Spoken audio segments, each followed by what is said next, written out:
సుందరకాండ. ఆ పక్షీంద్రుని చేతను చాపల శుభనేత్ర రామచంద్రుని దేవిన్ పాపాత్ముండైన దైత్యుండు వే పట్టుక చెనిన త్రోవ విని కపులు ఎల్లన్ మహా ఆనందంబు నొంది ఆ మహేంద్ర పర్వతంబు ఆరోహించి పురోభాగంబునన్ ఆ కపివీరులు కనుగొనిరి ఆకాశ నది ప్రచుంబిత ఆర్భాట బంగానీక మహాగణరవ భయత్ ఆకార నటత్ప్రకాశున్ ఆ జలదీశున్.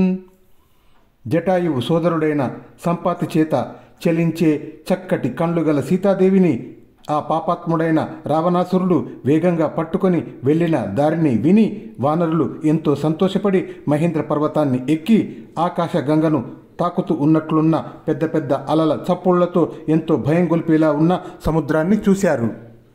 తమ తమ సత్వస్థితులను గమయించెడును అబ్బి కొలందిని కనుగొని మదిలో భ్రమయుచున్ పలికెను కపి సంగములు ఎంతయు డెందమందు కలవలపడుచున్.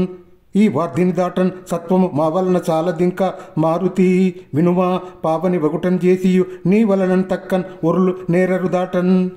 తమ తమ శక్తి సామర్థ్యాలు ఎగిసిపడుతున్న ఆ సముద్రాన్ని చూసి తమ మనస్సులలో భ్రమపడుతూ హృదయం కలవరపడుతుండగా వానరులు మారుతితో ఇలా అన్నారు: ఓ హనుమ, ఈ సముద్రం దాటడం మా వల్ల కాని పని. పవనపుత్రుడవు కాబట్టి దీనిని నీవు తప్ప ఇంకెవ్వరూ దాటలేరు.